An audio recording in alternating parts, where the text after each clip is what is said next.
Hi, everybody. Welcome to the Fools and Sages podcast. We're very excited today to have Krishnan Venkatesh with us. Krishnan is a senior tutor at St. John's College in Santa Fe, New Mexico, and has had a formative influence on the Eastern Classics program, which, as I understand it, is a newer addition to St. John's curriculum than the classic Western classics, but I might be mistaken about that. So, welcome, Krishna. Yeah, thank you for having me. Yeah. Yeah, thanks for being here. I mean, if you wouldn't mind, start out, please, by telling us a little bit about who you are and what you're working on. Okay. I have so I've been at St. John's for 36 years now. So I'm officially one of the geezers. Uh, the You I'm look good. part of the thank you. I'm part of the furniture there. But um, so and obviously, I love it. I myself studied at Cambridge in England, and but I stayed at St. John's because I really think it's a better education than I got, and mine was wonderful. But it's the kids have no idea how lucky they are. But so I've been there for 36 years, and prior to that, I've been around quite a bit. So I was born in Malaysia, um, Chinese mother, Indian father, um, and then we moved to England when I was 7, and I was brought up in England and went to Cambridge. And after that, I worked in a university in Germany on Shakespeare for 4 years. And then I went to China for 3 years and taught in China for 3 years. And then I came to St. John's, where I've stayed. So I've been in Santa Fe longer than anywhere else in my whole life. Um, and I've been an immigrant 3 times. Right? So the everything that's going on today really speaks to me. Um, and and because of my background, I'm also used to being just on the peripheries of where I am. So that's me, and what I've been working on. So I've written. Um, I'm constantly writing, but not particularly interested in publishing necessarily. So by chance, I have a book on the Pali discourses of the Buddha, the early Buddhist discourses, by and then another book on the Lord of the Rings, which appeared by chance, as it were, both put out by Mercer University Press. Currently working on part of a book for Mercer University Press on Thoreau as philosopher, and um, my part of it is to discuss Thoreau possibly as an Eastern philosopher, because he had read more Eastern books than Western books, I think, at least philosophical texts. And I'm also my one of my works in project has been a book on Confucius that I've been working on, and over the years. Um, so I've enjoyed teaching the classical Chinese at St. John's, and that has allowed me to get closer to the books that I love, like Confucius and Zhuangzi and Lao Tzu. So that's me in a nutshell. But then my other loves, Shakespeare, Chaucer, Montaigne, they're also central to my life. Um, I'm a reader, but like Brian and maybe you, Boas, I also a long time martial arts practitioner and consider myself to have a somatic practice, and that's very important. I think it's very important in a human life. But that's me in a nutshell. Um, That's a great introduction. yeah. Thank you. It sounds like you're working on some really interesting things. I think maybe, Brian, I don't know what you think, but I'm thinking let's start with Thoreau as an Eastern philosopher. Brian just finished reading and a lightly annotated Walden that we're going to be publishing, I think, to our Patreon subscribers. Hmm. And I know he's a huge Thoreau fan. So yeah, maybe I'm curious to explore that. Yeah.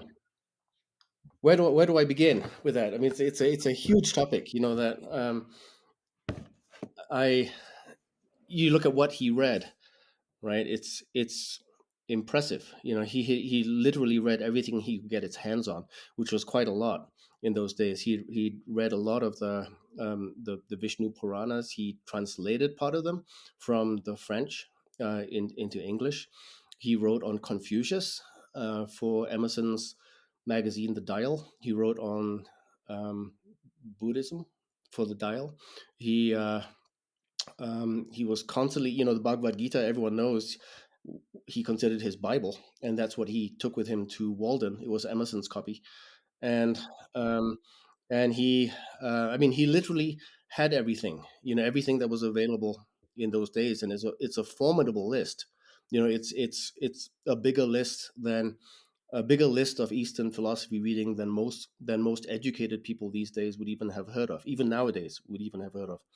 So the guy was voracious, and when you think about it, he was also a fluent reader of I think about four languages. Um, including Latin and Greek. So this guy was, philologically, as a philologist, he was very scrupulous, careful man with languages, disciplined mind. So it's really impressive that he read all that stuff, um, and he was constantly reading it, right? So if you've read A Week on the Concord and Merrimack Rivers, his first book, and then Walden, you'll know that every 2 or 3 pages there's a reference to Hindu scriptures or to Confucius. Both were very important to them, and he was not alone in that. So Emerson too was reading the stuff, and as I mentioned in our pre-talk, the founding fathers of this country were also reading the stuff, and were moved by it. And so everyone, I think, it is American to be always reaching for further horizons, to be framing one's thinking and one's being in different horizons. They didn't want the same horizons as Europe, and always looking for better ways of doing things, better ways of being.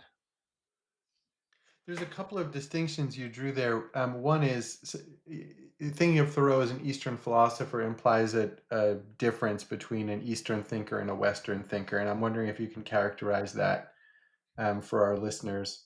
And then what were Americans looking for that was different from what Europeans were looking for in terms of advancing their their ways of thinking? Yeah. Well, I mean, the question of Thoreau as an Eastern philosopher, and I say it's a question. It's not an assertion or anything I would take for granted. It was a question that was given to me by my editors, and I think that one of the things that was going on in their minds is that people like Emerson and Thoreau are generally not accepted as philosophers in for a Western philosophy department, for an American philosophy department. They're either considered too flaky or too practical.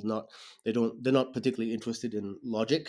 They're not particularly interested in building big philosophical systems. And Thoreau definitely had no interest in those things. So then I think part of the question was, is there a way, if it's hard to fit him in the mainstream of Western philosophy, then is there a way to consider him as a philosopher along Eastern lines, right? And I think that's what they were asking for, um, and clearly, within the first day, I had the same question you have. I mean, what does Eastern mean? What does philosopher mean? In this case, so there's no agreement. I mean, one of the things at St. John's you find that we never do is talk about the Greeks. Like the Greeks thought this, the Greeks thought that, because it's hard enough to decide what one Greek is saying in one book, let alone make generalizations about a whole culture. And you all know that even in your family, nobody agrees on fundamental things. So Right. so the term Eastern to me actually is a fairly nonsensical term, because I don't think anyone ever drew the line between East and West, and East is one of those polarities that comes with West, where it's already programmed as with some notion of the other in the West, which also assumes that we have an idea of what the West is, and it's just as unhomogeneous, unmonolithic as the East, so the term Eastern kind of like vaguely refers, to me.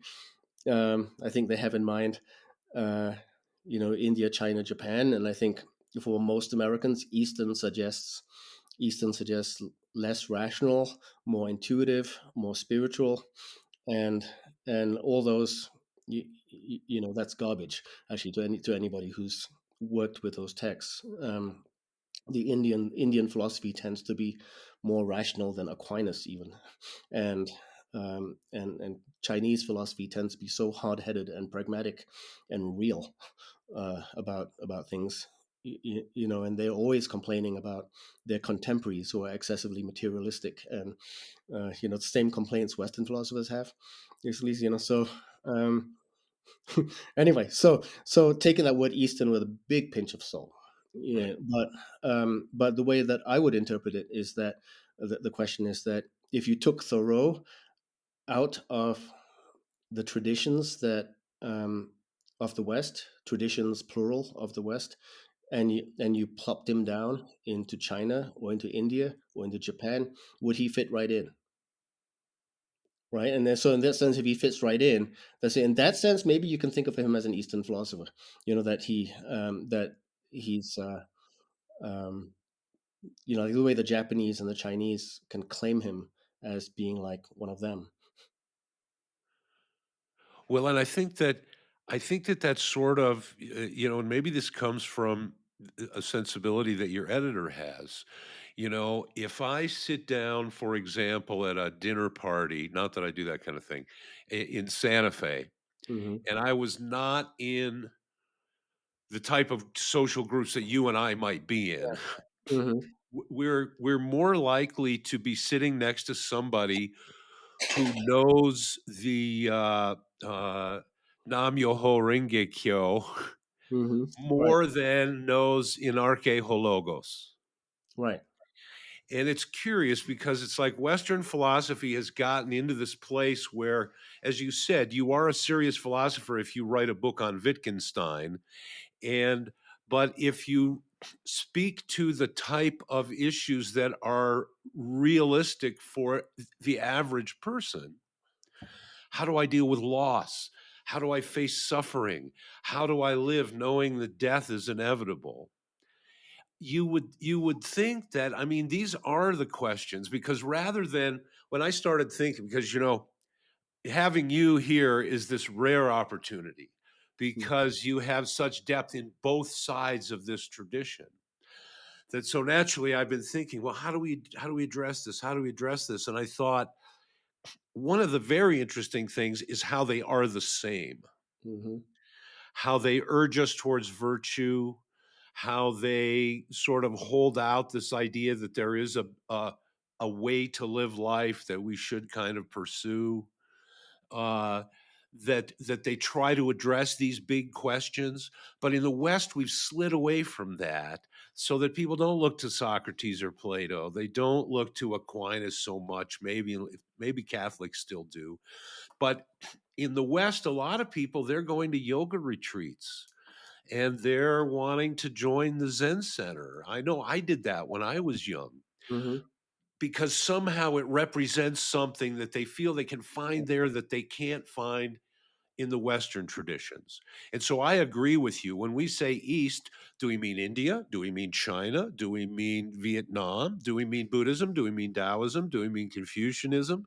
When we say the West, do we mean, I mean, the phenomenologists, they're almost as internally focused as some of the Eastern traditions are in the side, so, but at the same time, we mean something by that mhm, draws people to the yoga retreat and not to learning Greek and reading the dialogues. So some of that is like chapter relevant. What do you think about that?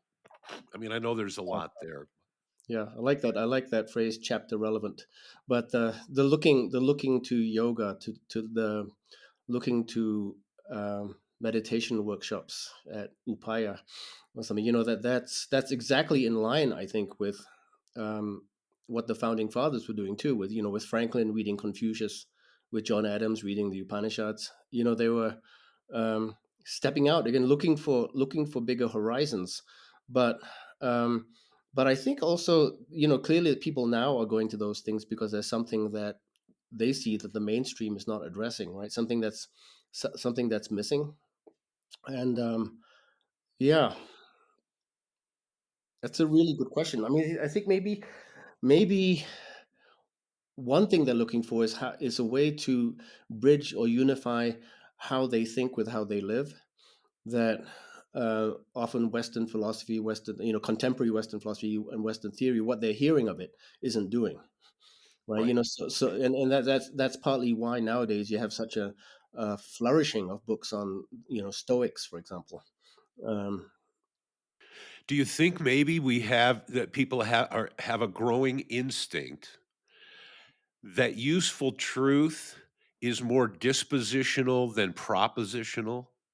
Probably, yeah, more perceptual than conceptual, right? Yeah. Um, I think we should probably explain the distinction there. What do you Yeah, mean by well, perceptual and conceptual, or by the original question, Brian? the way that showed up to me when I was young, because I left St. John's without graduating, pursuing that instinct that I needed certain experiences before I could run my analytical programs. So I went and I sat with Joshu Sasaki Roshi. Hmm.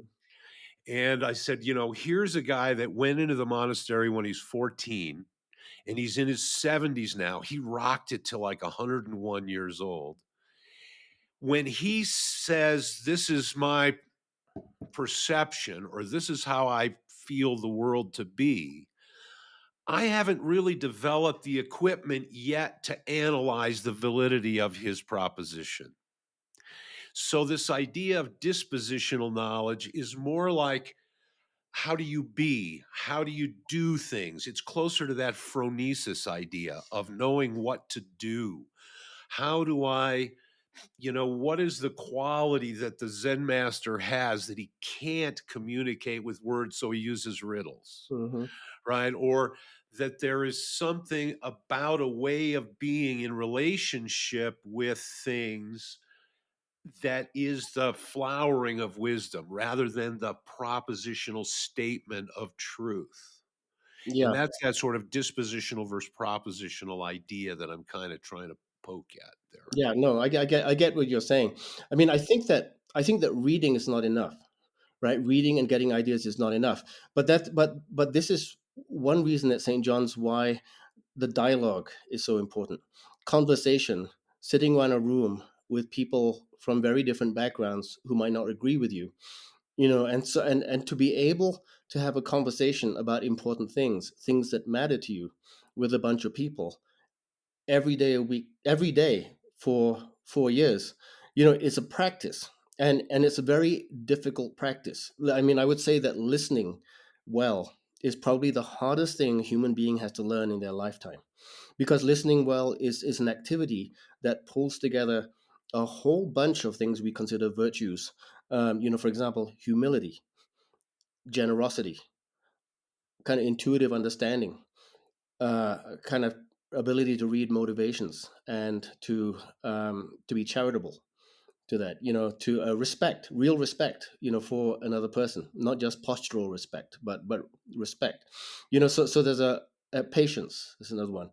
So to be able to listen to people, especially people who are disagreeing with you about fundamental things, I think transforms you deeply when you practice it. So I think that is the necessary practice that we do, and without it, I think you're right. It would be entirely on the conceptual level, and then that could be distorting. But you have to cultivate the entire human being in these ways. So part of the listening thing, from a Confucian point of view, for example, the the cultivation of li, or ritual or propriety, and you think about all the micro rituals that go on in conversation. How long do I speak? When do I jump in? How do I signal I'm going to jump in? How do I signal that I'm disagreeing? How do I signal that I'm ending what I'm saying? How do I ask a question politely? How do I challenge politely? So all those, and there are dozens of them. All those things nobody ever teaches you, right? But you have to pick up. It's like with martial arts. You can't teach timing. You've got to, if they have it, if they have a sense for it, you can cultivate it, but you can't teach timing like you can't teach balance, right? So but those are all latent in the human being to come out, but they have to be developed in this way. So I think that yeah, in a way, the way we do it, the practice part of it, the whole being practice of listening, which involves, like, the physical part is sitting there and having control of your facial expressions and things like that. That's it's important and it's subtle, right? Um, but it's necessary to support the learning, the conceptualizing, because the two can't really be separated, I think, in our practice of it. Well, and I think there's another level that process actually internalizes so that later on you might not be in a dialogue, but you run a process that might be similar internally to what we might call critical thinking, a popular buzzword Yeah, nowadays. right. Mhm. But the idea of testing your own thoughts, Yeah. whether there's someone there to embody that questioning or not, it's sort of we bring that process inside ourselves, I think, to some degree. Yeah, the internal polyphony, right? Exactly. Yeah, Exactly. and often we find one of the hardest things to get to work past in conversation is that often what passes for learning is that you're just assimilating what you think you've heard to prior conversations that are going on in your head, right? You remember that there's that passage in Zhuangzi where the student goes to the master, and the master sends him away because master says, don't come back until you get rid of that big crowd behind you, right? Right. Right. So the so when so being able to differentiate, this internal conversation that's constantly going on in me from the person who's speaking to me right now, that's part of this awareness that you get to, and so that any situation that happens, any emergency that happens, will at first be assimilated into or made sense of in light of the prior conversation. But it's an art to be able to stop that, to separate that. So let's look at this new, right? It was eye-opening to me practicing listening, how much the quality of what's being said is impacted by the quality of the listening.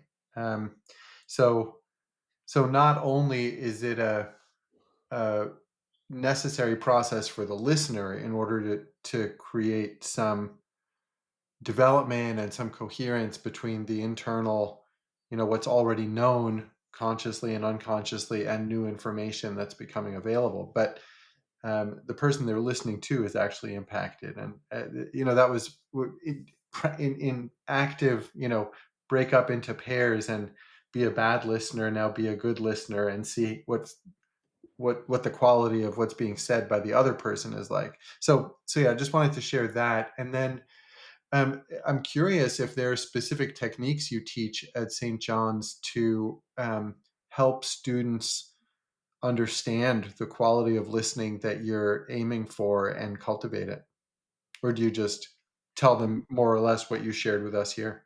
Well, you do it, so other people are correctives. That's the great boon. Other people in my mind are not as good correctives as a real other person. They'll tell you, no, that's not what I meant.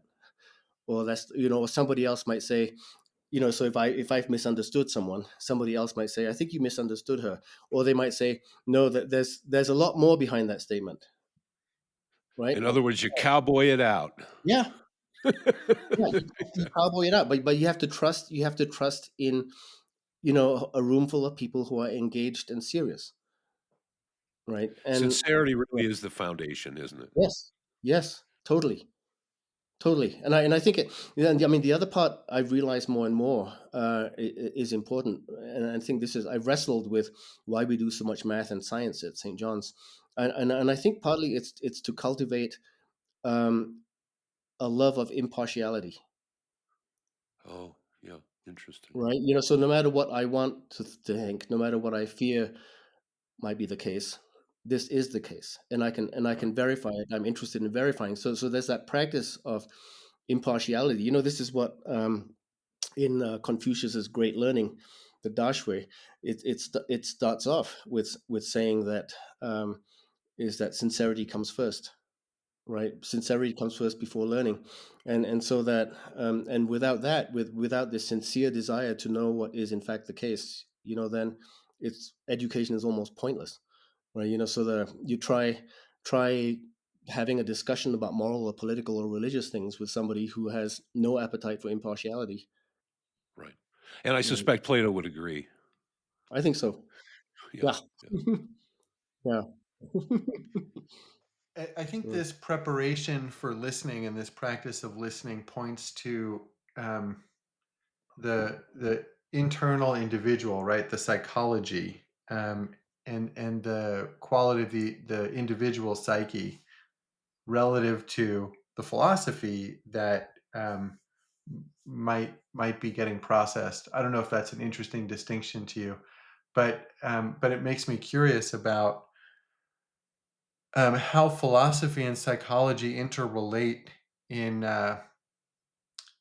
quote unquote Eastern thinking compared to Western, if that's something that you've thought about. Yeah, I have to make the bridge because I don't think those were distinct. They were not distinct in any element of. Do you see it as a continuum, psychology to philosophy? I do see it as a continuum. One of my favorite thinkers, one of my bedside thinkers, is Jung. Right? How can you get at the truth if you're not aware of what might be motivating you? Which is a very Eastern idea, actually. Yeah, And it seems like it might be new for the West yeah, relatively. In the East, the old Hindu idea is Maya, hmm, immersed in illusory effects, yeah, and that some job has to be done to get to a true perception. And I'm not sure that the West, that's almost starting with phenomenology, isn't it? yeah, Looking at ourselves and what's the experience of the self, and whether we're getting good, whether we're standing on sound epistemological ground. And it took the West till the 1600s maybe to come to that yeah. place. Although I do think someone like Plato does it, because he's always that sense, not believe, don't believe what you're thinking, Right. And right? Aristotle certainly. And Aristotle too, Yeah. so although Aristotle always starts from what people think, actually Plato too, so what do you think about this? Say it, then say it, and then now you have something to play with, so let's start Right. start with what people actually think, and then we work through it, Right. and then they find that they can't be actually thinking this, right? Put your finger in this trap. That's right. That's the way it always starts. Yeah, and the trap is yourself, but you don't realize it. Yeah, and so so in that way, I think it's not that different from where say Indian Hindu philosophy goes, or where Buddhist the early discourses go. So the initial project is to know yourself. Really, is to be able to see yourself clearly, right? If you can't see that, you have no hope of seeing anything else clearly. And I get that out of both Aristotle and Plato and Confucius, Hmm. and of course Buddhism. Um, and yet there is a difference between how the East and the West go about that. One sort of showing up as, like Aristotle's entelechy. Hmm. Here's the oak tree, and it's in the acorn, and that makes it into the West sort of as you got to be who you are. Like I just saw this great quote: "A genius is the one most like himself." Uh, Thelonious Monk, right? And yet in the East, it seems like there's more of an emphasis on your relation. Like the Chinese family name comes first, right, right. or there's arranged marriages because social order and our connectedness is more emphasized maybe than in the West. And Right. what do you think about that as an East-West? No, I think that's profoundly true. That we're fundamentally relational, right? And I think in Chinese philosophy, I think I, I think even in Zhuangzi, we're fundamentally relational, and I think that's also the case with Plato and Aristotle. But there's a habit of thinking that, for want of a better word, I call ontological, The sense that there are things by themselves that have their own inherent reality, like myself. There's such a thing as myself, right? And you realize that one thing that is very characteristic of Chinese philosophy is nobody ever gives a definition, Right. not once, and Lots maybe of metaphors. lots of metaphors. So nobody asks like, what is this, and then you get this is a, and the definition, the kind of dictionary type definition is this is X is a species belonging to this genus, right? So a table is a piece of furniture that you sit on. I mean that you sit at, right? Put things on so it's assimilating something into a genus is part of what we consider a definition. And nobody, so in Confucius, nobody ever, there are lots of dialogues in Confucius, but unlike Plato, nobody asks for a definition of what is this. It's the question is more like, tell me about this. Yeah. But Instead, what I think of is from the wings of I Ching, supposedly written by Confucius, is the list of associations, right. right? So this is a horse, and it's also the earth, and it's also mother, and it's also a deep canyon, and it's also, but these things, they aren't the same genus. They're exactly Yeah. not the same genus. It's a brown chicken, and it's also, Yeah. so it's, again, it's about the connectedness of these things, maybe, rather than drilling in and peeling the thing itself open. Yeah, yeah. Because a table, let's say, what is a table? A table doesn't exist by itself. A table exists in a web of relationships with human purposes, for example, and my ability to conceive a table and my imagining of what a table is. So it's not a separate object with its own reality. Neither is myself, right? And moreover, those any given instance of those that you can think of, they're always changing, and the relationality is always changing. So I think that's something that's taken for granted in Confucian thinking. Of course, it's like that. Everything is fundamentally relational. So Dependent origination. yeah, right. Depending on origination, and so there's no ontological demand in Eastern philosophy. Sorry, I'm making generalization here, but it's say in Chinese philosophy, no ontological demand. It might be different in India, right? And I can say more about that later. But um, so the first thing that hits any new reader of Confucius coming from Western philosophy is like, this is sloppy. There's no definition. What do you mean by virtue? What do you mean by humanity? Right? But then to which I say that even in Plato, when Socrates is always, the whole dialogue is hunting for a definition, they never come to a satisfactory one. Does Socrates ever arrive at a definition of justice or virtue? No, right? Right. So it's a failed quest on his part. Yeah, I think of,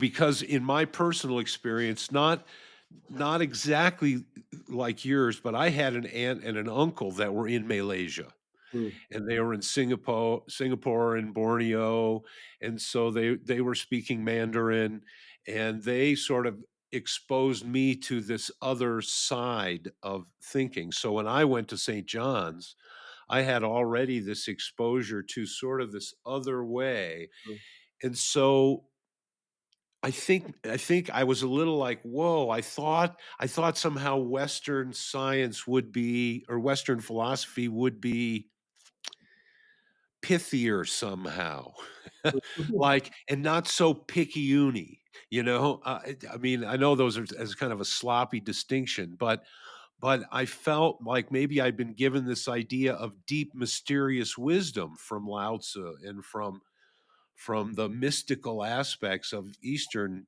traditions, that when I got to Aristotle and he said, well, there's 10 ways in which a thing can be said to be.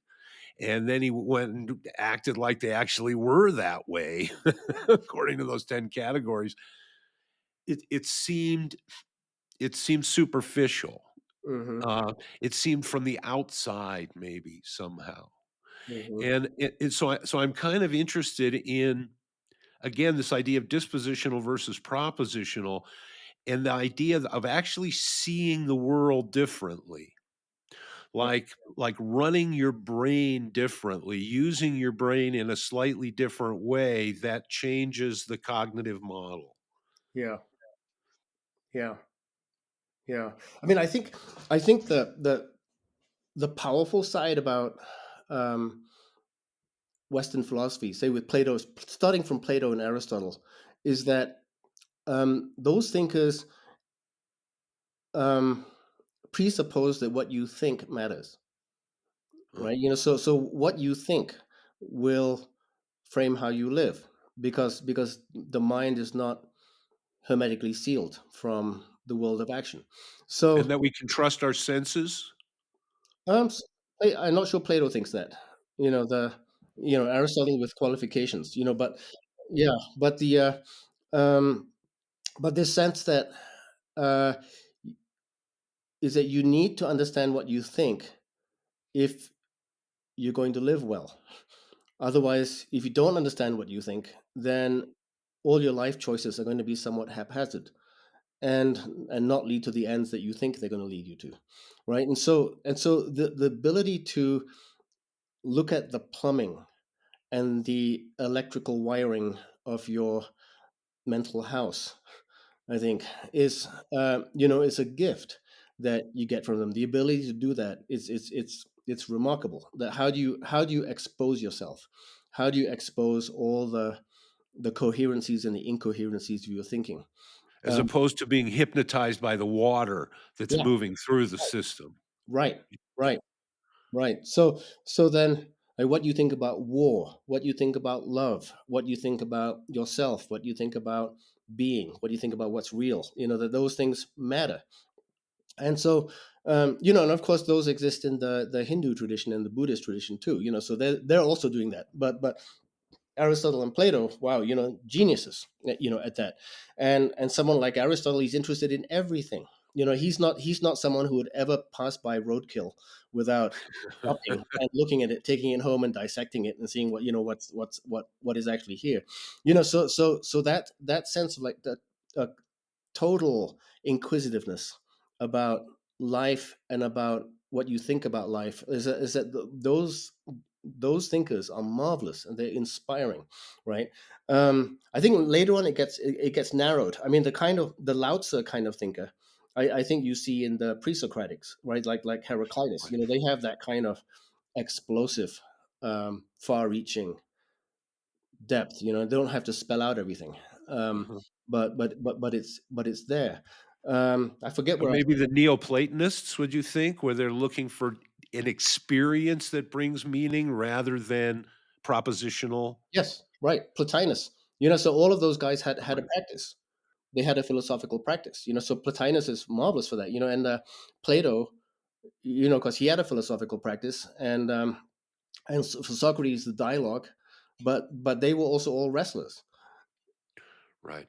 right? And so they had a practice. And there's another important practice is the practice of geometry,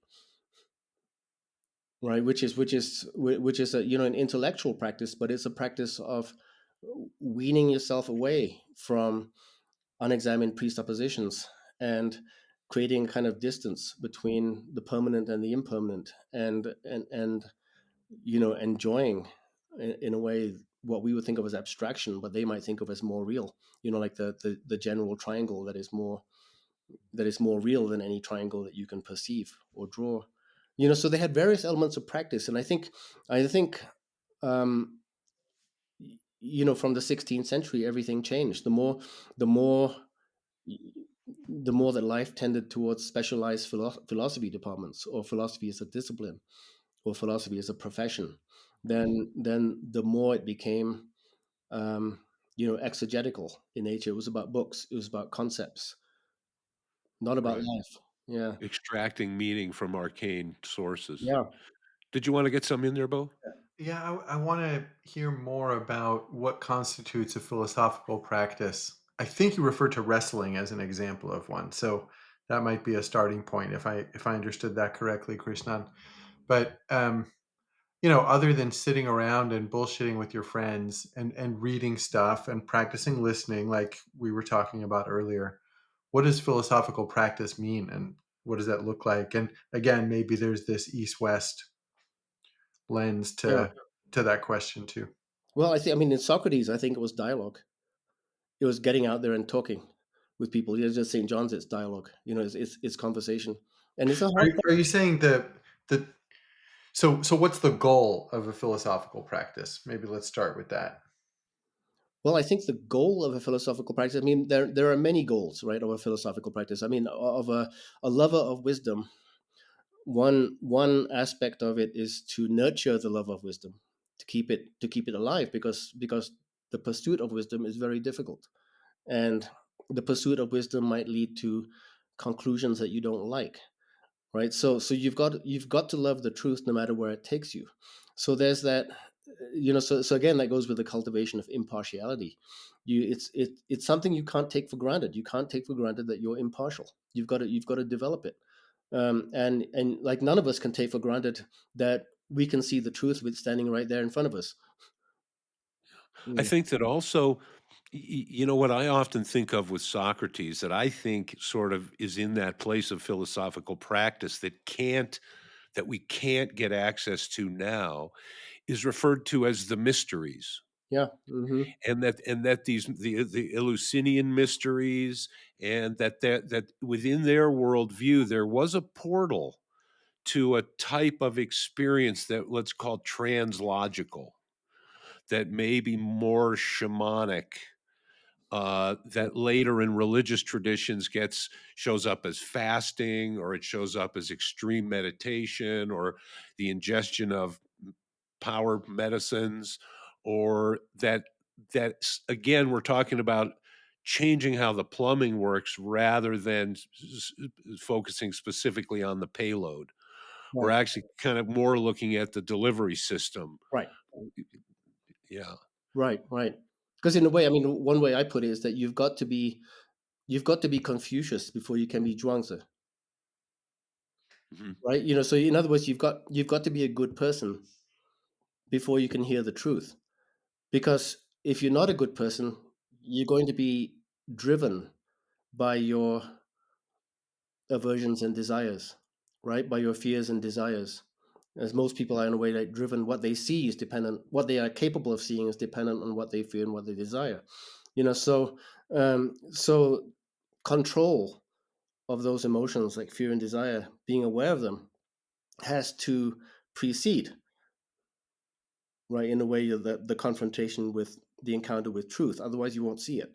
And so um, there can be any number of masters that we have met in our lives, but we didn't see, we didn't know, we couldn't recognize it. And then the other side is, we see, like, many Westerners, educated Westerners, get attracted to Taoism and Buddhism, because those because many of those people have a kind of deficiency in their ability to relate to other people, right? You tend to people who are loners, or tend to be uh, maybe not so deeply attached to other people, not relationally skilled like this, tend to be attracted to Taoism and Buddhism, because there's a place that encourages them, to be the way they are. So a number of, like, callous people who become Buddhists, you know, that is, Which may be a generalized Western condition, yeah, comparatively, right? yes, yes, yeah. So one of the ways, so you have to be Confucian before you can be Taoist, is that you need to develop your full relationality, so that your mind can finally be open, right? And then you're ready to leave. Just like, to be in Hinduism, to be a sannyasin, you have to have gone through the whole path, and have been a good householder, and then you become a sannyasin, because there's no unfinished business that's there to haunt you. um, so that uh, so there's a kind of appropriateness in that stage, but the character has to be formed, and the it's very dangerous to tell all the truths to an ethically undeveloped person, right? So if you tell a 14-year-old that, look, there are 8 billion people on this planet, what you're going to do is not going to be very important, that might destroy them, might turn them into a cynic.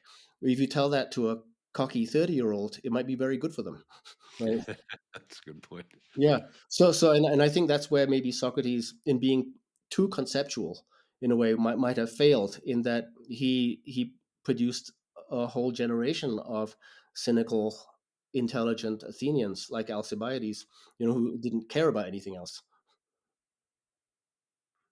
Which is again that individualism sort of pulling against the relational aspects of society at large. Yeah. And because that sort of brings me to the way that, again, using this really low resolution model of just East and West, Hmm. that it seems there is a complementarity in the hunger on the part of the West for the Eastern view, and there's also one for the on the part of the East for the Western virtues, which is maybe more technological in its. Do you think that is that something you think that is relevant to our chapter that we're in now? If the world maybe becoming one world instead of, is the world waking up from history as one piece? Do you think? Maybe looking for the other side, as I think we always are. We're looking. Um, we reach the limits of our specialized development, and then we search for completion. So that might be one, but then we're also always interested in power. So getting the technological development is part of that. Getting and it's also gendered too. The masculine, the fear of impotence, the fear of castration. So very often the modern, the 20th century East has often been smarting under the wounds of imperialism, and they've wanted to show themselves strong. That we have men too. We can do this. We can compete, right? So it's very complex. A whole bunch of different complexes go on that may be kind of insane in both West and East. Uh, Yeah, I mean, I think, for example, relationship to authority seems to be very different within the Eastern sphere and the Western sphere, and both of them, it seems like what we could lean either way and crash the bicycle both ways. yeah, yeah, yeah. I mean, it's one of the things I often think about is relationship to family, for example. I Right. wonder so I was in China from 86 to 89, and many of my students then are now, for a period, they were living in small apartments with their child and their parents. So one set of parents, one set of grandparents, and one or two children in a small apartment. And if anyone tries that in the West, somebody would die within a week. It's, so there's that capacity for harmonious living. I think is it's something that attracts us, mystifies us, but that also many Westerners don't want to try because it means giving up their freedom Right. to do that. Well, and that role of the grandmother is so fundamental that it's actually in the five element theory of Yeah, organs, right. because the grandmother is the controlling influence, balancing the mother's nurturing and Yeah, supporting influence, the whoa Nelly, pull the reins yeah, side of things. Yeah, yeah. And you see that in New Mexico a lot still, it's right? still, Yeah, it's because true. it's a living grandparents culture. In fact, often the oldest child would go and be raised by the Yeah, grandparents in yeah, northern New Mexico. yeah, yeah. So yeah, go ahead, Boaz.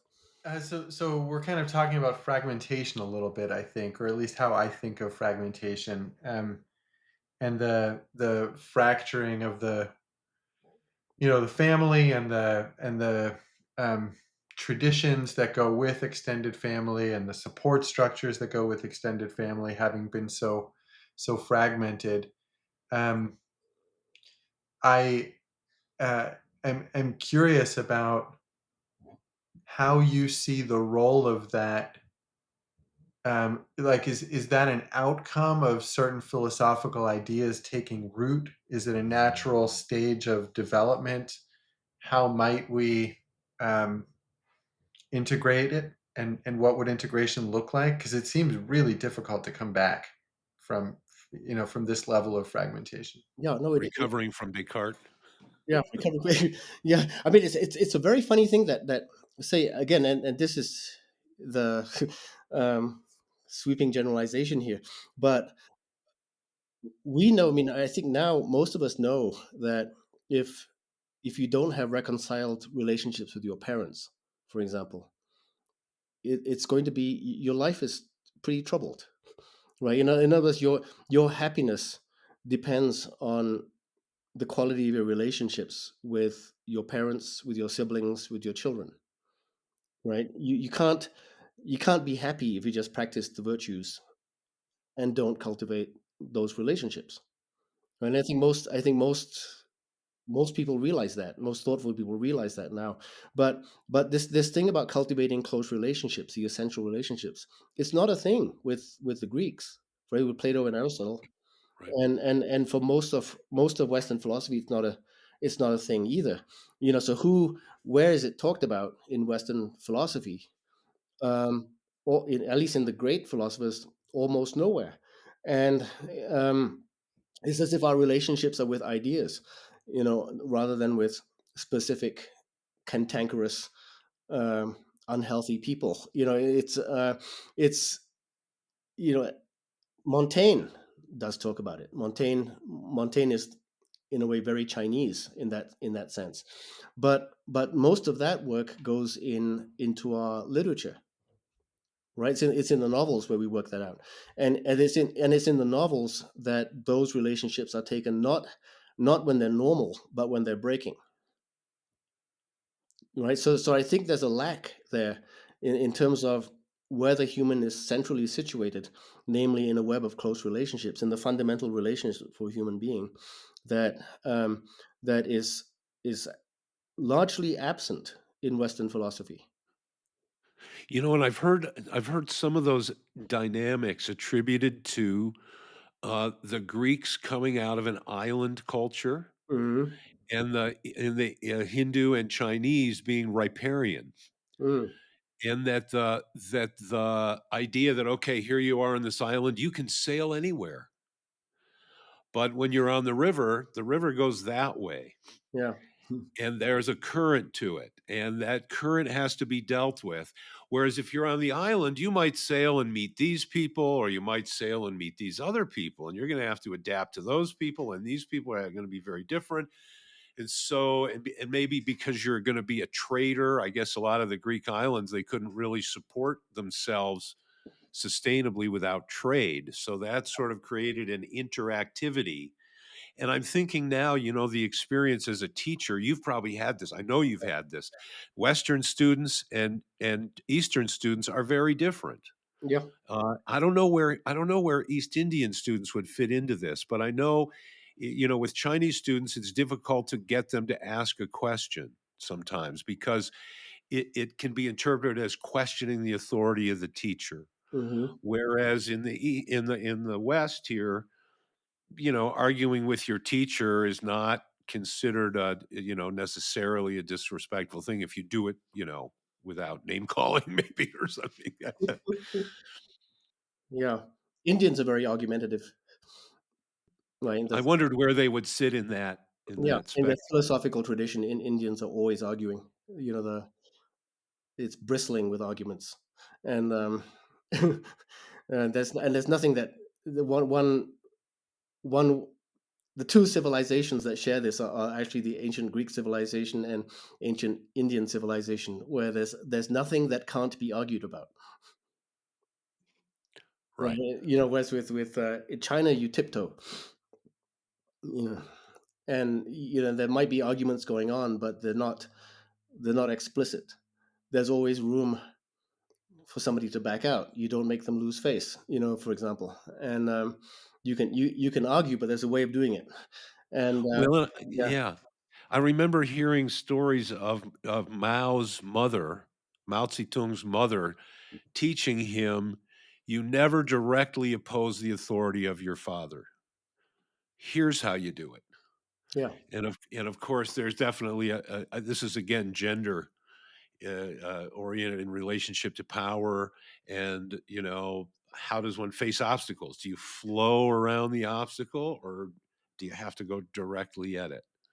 um, Yeah, which is, I guess, because the implication is that, like, oh, the West is scientific and the East is not scientific, but that's not true at all. it's not true. Yeah.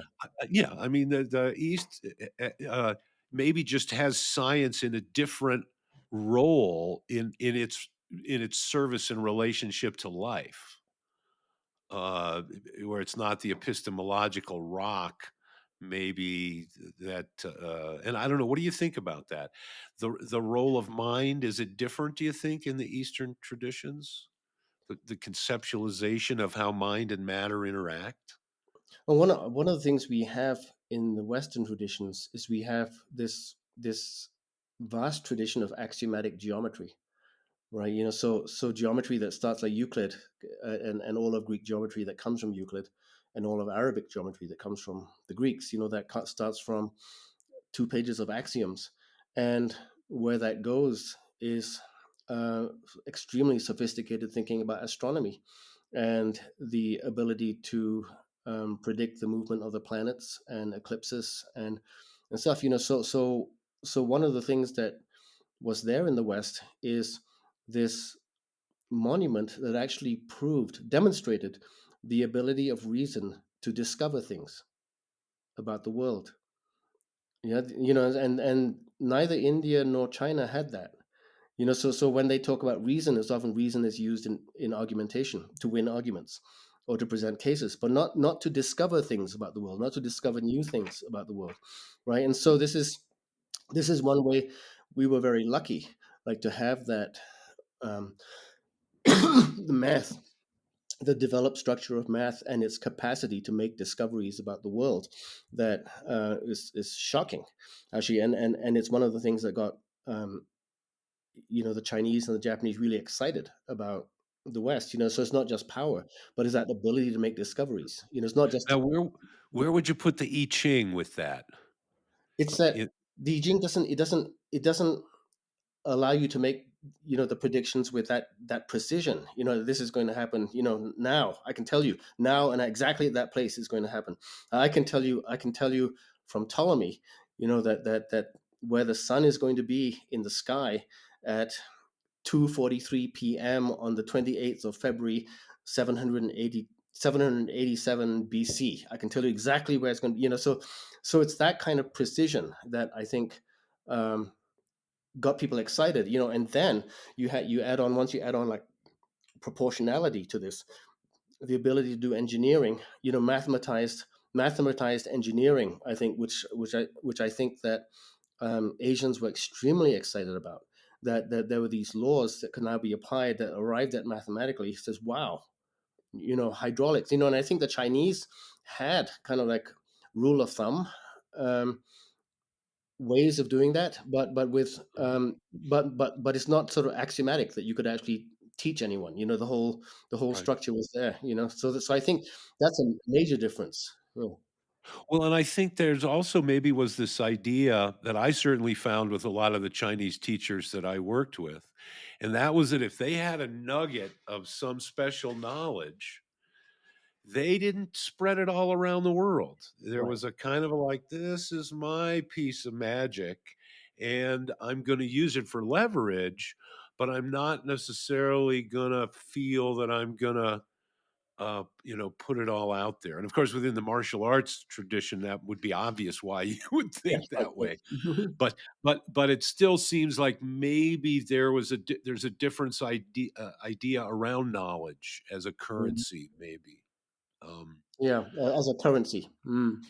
because some of the doctors that I worked with that were great doctors, uh, they could have spread some of their knowledge to other doctors, and they sort of rather that it was kind of their special thing. Mm. Whereas we have in the Western this Hippocratic idea that says that, and I would think that the influence of Buddhism would say, hey, you have to, appease suffering. But there still was this idea that, no, I want to be special because I have this special Yeah. knowledge. Yeah, yeah. There's also, I mean, in terms of the ethics of knowledge, I think it's been a relatively recent thing in the West that knowledge is considered emancipated. Namely the sense that knowledge should be available to everyone. Printing press, the Gutenberg kind of revolution. Yeah, like that. That knowledge should be available to everyone. And I think that's an 18th century thing.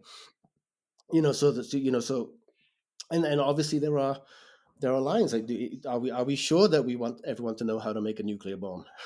Right, Like that. So that so at some point we reach the same kind of qualms yeah, um, that the Chinese martial artists would have. Is that at what point does it become dangerous to spread this right. to somebody I know is not ready to receive this, is not ethically developed enough to receive this? Or my special barbecue sauce recipe. Yes, right. Dangerous. Is that That's right. Yeah, and you have that also. Say, I mean, in maybe you have this here too, but I know enough sort of Indian mothers and Chinese mothers who have their secret recipes for certain things. How to grind spices, for example. Like, if they're not going to share it to anyone. This is a family recipe. right? Mm. Well, and it's a great mythic thing in the martial arts also is this idea of discovering the scroll. Oh yeah, right. And the scroll is the deal. It's got the pearl of wisdom, and you may need to bring it to the monk to have him read it for you, but the scroll is this idea, I guess, of the pearl of wisdom, that it Mm. can be transmitted Yeah, um, yeah, and that it's a treasure. Maybe that's the way to think yeah. about it. Krishnan, we touched on this a little bit in our pre-meeting, and I want to bring it up now because some of the comments that both of you have made have related to the development of our thinking, right? The emancipation of knowledge, for example, being an 18th century thing. Um, when I think about, and from a limited perspective, when I think about Chinese philosophy or Eastern philosophy, and I think of something like the I Ching or the Tao Te Ching, um, it seems very much in use in its original form today. Um, and so it makes me curious about the relationship to development in Eastern philosophy compared to Western, using that very rough split. And because also Brian and I have talked on this show quite a bit about how Western thought has developed, like, you know, from Aristotle to the phenomenologists say. There's a different emphasis on what's important, what the first philosophy is. Um, so I would love your thoughts on that because I just don't have that association with Eastern philosophy. Yeah. So tell me, which association are you thinking of specifically? I don't have the association with thinking having developed in the way that I do with Western philosophy. I I guess see. my mental model of Eastern philosophy is people like Lao Tzu got some crazy download somehow that's timeless and it's still perfectly good, and then that's what we're still using. And we'd all be lucky if we could get there. Yeah, Yeah, yeah. yeah. I mean, I think it's in whenever you go to a Taoist school in China, so-called a school that calls it a Taoist, you'll see that there are all these practices that each family has, of various degrees of esotericism that is not in the Tao Te Ching. So that there is development, and you wonder, and develop, accretions, I would call it. Don't every local group that has allegiance to this text has accreted, kind of given their own accretions, and they can be extremely complicated and sophisticated. So I think there is development, and but it's like, But we're still basically saying, you know, the Tao that cannot be or that is spoken can't be the true Tao. And first there was the one thing, and then the two things, and then yeah, eventually the 10,000 things, and like, you know, yin and yang being these primordial forces. Is that is yeah, that yeah? it's still there. But I mean, the analogy might be the Bible, right? For us, where you have like millions of people who adhere to the words, right? But then you have the different institutions that grow out of that have their own accretions and they're often all at war with each other, right? But it's And I suspect that the Tao Te Ching and maybe to some degree also Zhuangzi, they're they're kind of they're kind of not typical of Taoism in that they are kind of propositional. hmm And I think a lot of Taoism is dispositional. uh-huh, It's here's how you do this. Here's how you do this. Here's how, and it's passed on that way. And then, you know, the story with the Tao Te Ching is that Lao Tzu was old and he was trying to leave the city, and the gatekeeper said, "No, you're not getting out of here without leaving something." right. But the Taoist attitude was, I love the story of the wheelwright in hmm Chuang-Tzu, Yeah, where the guy's on the porch and he's reading the words of the ancients. And I suspect in the original Chinese, the wheelwright says, "Oh, so you're reading, you're playing with the poop, the animal left yeah, right. behind," hmm right, or something like that. And you better explain yourself. Yep. And he talks about, I make good wheels. I'm 75 years old and now I make good wheels, but I couldn't teach it to my own son.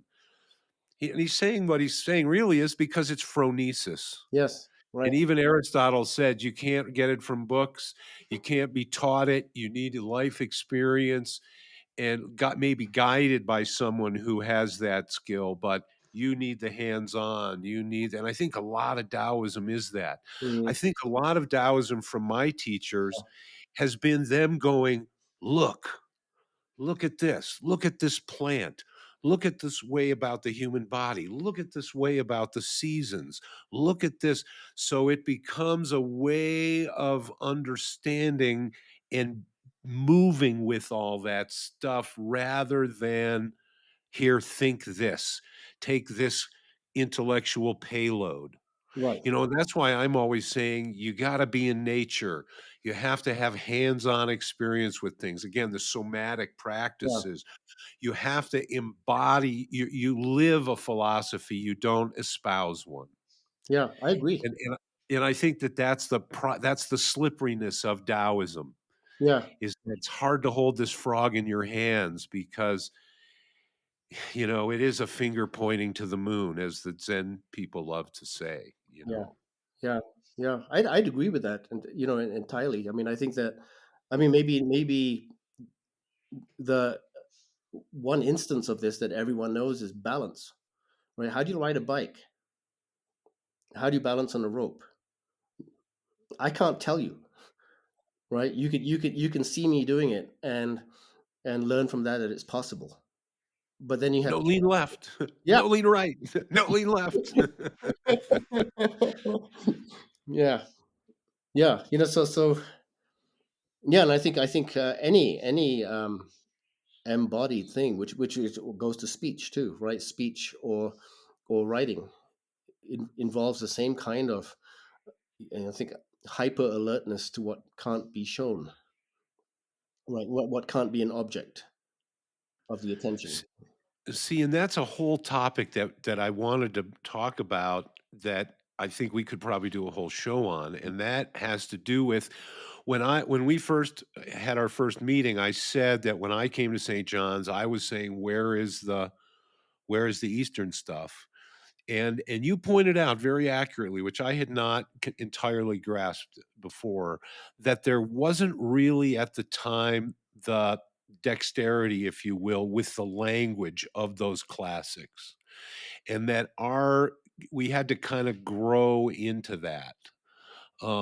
But so, for me, kind of the mystery I've been thinking about has been the linguisticality of reality hmm and the way that the very languaging of things creates the cognitive version of our worlds, and that could be at the root of the east west thing also.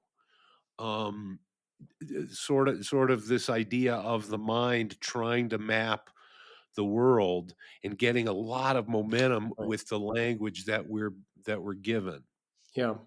Yeah. Yeah. And you're somebody with a lot of breadth of language experience. Like I found when I became fluent in Spanish, that the Spanish me was a little different than the Yeah, English me. You yeah. did you had that experience? Oh yes. Oh yes. Yeah. Yeah. My German me is not me. My French me is not me. Right. But yeah, because you change. You know, I think George Steiner referred to language as like the skin of your eye. Interesting. Yeah, which I think is a beautiful metaphor. Right. The to your language is like the skin of your eye. But one of the things that see, I mean, at St. John's, like we don't really, as you remember, we don't really teach the language. Well, what we make happen is we make language break down. And so the kind of slow way we slog through Greek and with English, kind of knowing, find that we don't understand what exactly a word ending is. Like we don't understand the what the word of means, right? What does the and mean in war and peace? Right, war and peace, so we don't understand like what the simplest things mean, so this aim of studying a language in such a way that it makes our relationship to language break down, so that then we are kind of really separated from our language, and then we can think more intelligently about So by breakdown, you kind of mean we don't take it for granted.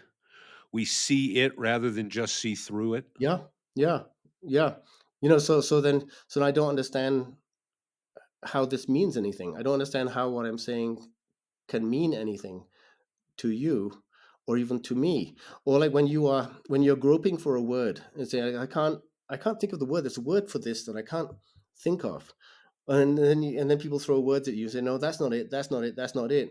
Then your mind is searching for this word that you don't have, but it's there because you're comparing all the other words to it, and so you're taking this space, this limbo that is not quite verbal, but it's also not verbal, and I think this is what translation does for you too.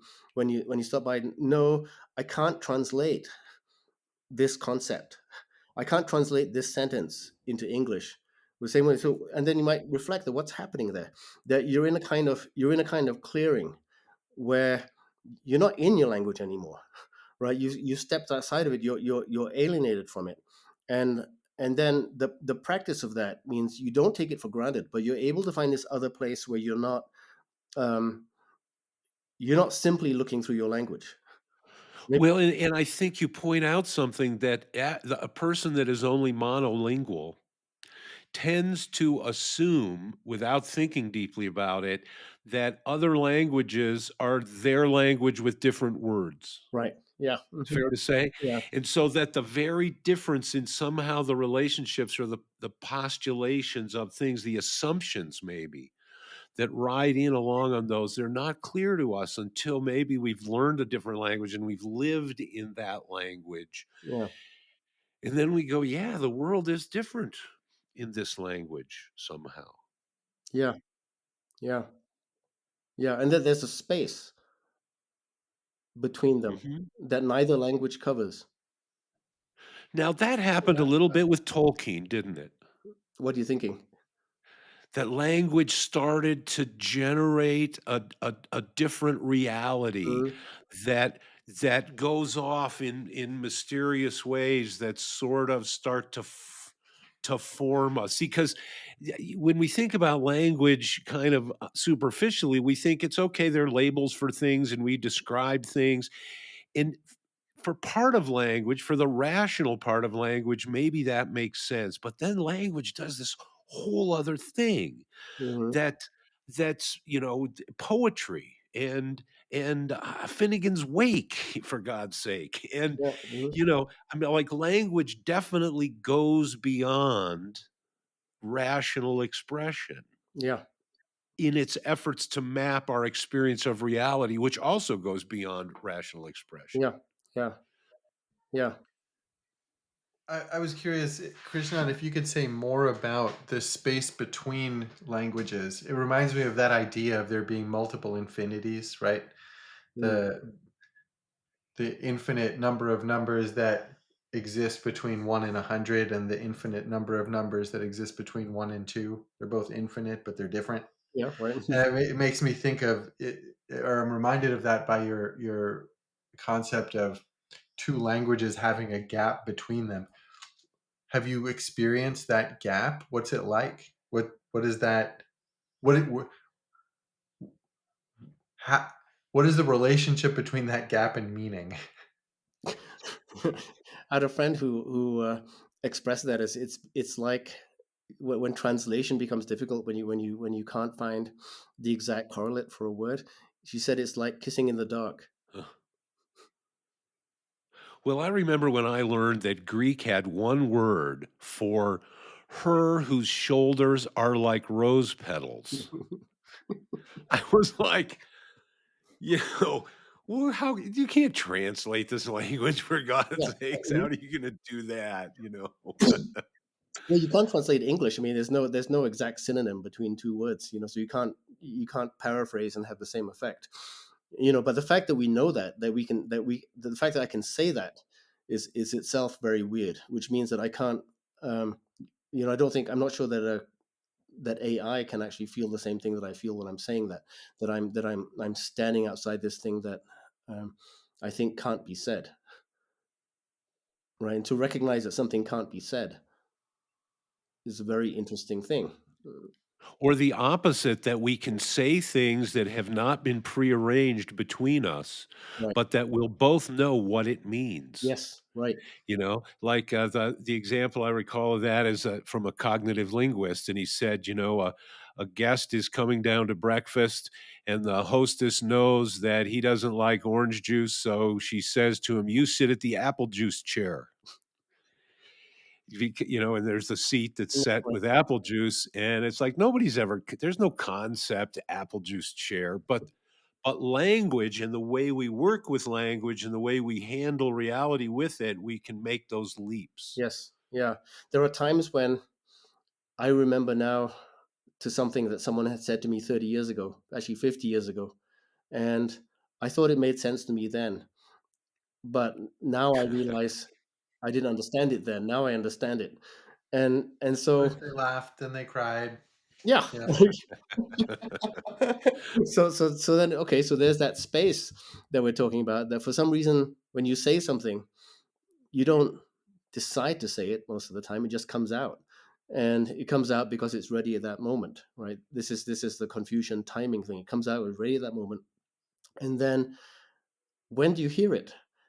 It says sometimes not for many decades after do you hear it, because you weren't ready to hear it then, right? So you thought you heard it then, but you didn't hear it then, and then now you heard it. Boom.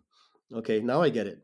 Same thing is true with books, right? Sometimes it can be like 2,000 years before someone understands what this philosopher is saying. And boom, and so I didn't make this thing I just said happened. It just happened, through me, because it was ready at the time. I wouldn't have said it a year ago because I wasn't ready then. It came out now because you said this other thing, and then it came out now, and then I marvel that it came out now. But then, how do I know that you're hearing it? How do you know that you're hearing it? Well, you don't know that you're hearing it necessarily at the time, right? So a lot later, I think, okay, I heard it, or some statements might have levels to it that you keep sinking deeper into the statement, right? And how is it that we recognize that at all? That it's very mysterious. And then you bounce two of those off of each other, Yeah. and you have this mystery of dialectic Yes. where something new can actually happen. Yeah. So beautiful. It's amazing. Yeah. Yeah.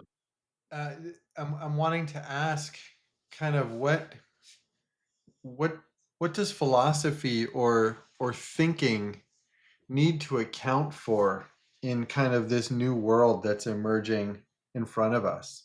You mentioned AI a couple of minutes ago and its inability to conceive of the subtle differences between so-called synonyms. Yeah, I'm seeing pretty well-known politicians say things like we have to talk about universal basic income because AI is actually going to take 80 or 90% of the jobs, and that should be a good thing if we can Mhm. figure out how to do it. I don't even know if it's a good thing, but yeah, curious what you think philosophy has to do with all that. Yeah. I mean, AI will be doing all the philosophy, and will be putting screws in iPhones. Right? That's That's vision. what I'm afraid of. You think that you think Yeah, originally not the me. point is why does AI get all the interesting things to do? Exactly. I made the mistake of going to see the new Mission Impossible a couple of nights Oh, ago. Yeah, have you seen it or heard about it? I mean, it was fascinating. I mean, it was exactly the spectacle that it promised, with Tom Cruise doing stunts. But the image of the world was of also of AI taking over. Is exactly this, you know, AI taking over and basically destroying humanity because it has other ends. It has its own ends, and you know, what are we to it? We're nothing. You know, so then the job of the hero's team is to solve this problem. But so there are a number of like various locations, and it struck me that at no point in the film were they aware of the marvelous mystery of nature and the beauty of these locations. It was all like so task focused, and there were no human relationships in the film. Also, nothing that I would call a relationship. Everyone was really alone. So then once the enemy, this AI enemy, had been destroyed, then there was no discussion of then what, right? So that's a materialist reductionist yeah, dilemma, isn't it? right, right, yeah. So the question, like, then what? Okay, so what then? How do we live? Okay, so break it all down, because if we don't break it down, it's going to kill us. Then what? How do we live? You know, so it seems that we haven't changed from, you know, the question is still there from 5th century BC China, 5th century BC Athens. Like it's the same question.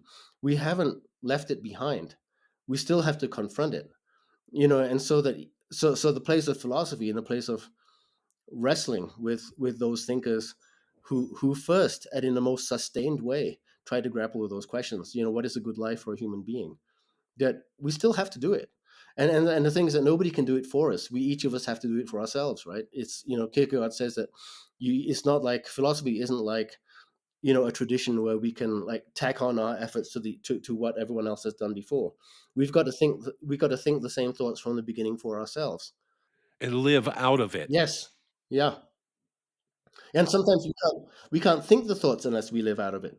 You know, Right, yeah, yeah, exactly, because it's fantasy. yeah. It's fantasy until we're dirty up to our Yeah. elbows. Yeah. How can you think about love if you've never loved or done the work of love? Right? Right? You can say all the propositions. You can't, you don't understand what you're saying.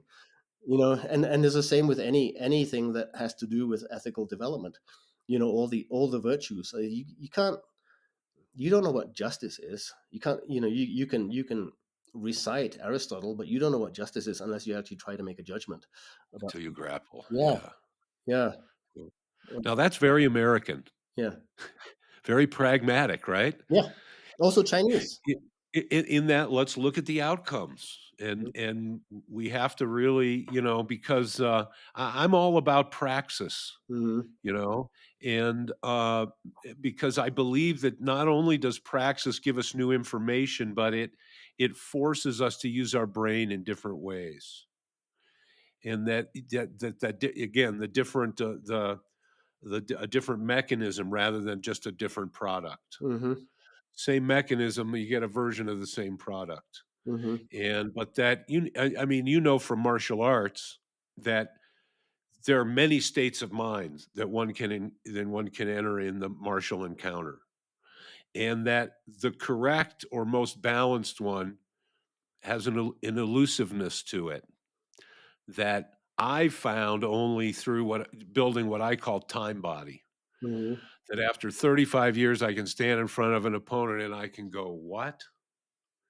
But that when I was at 2 years, when I was standing in front of an opponent, my internal dialogue was a frigging mess Mhm.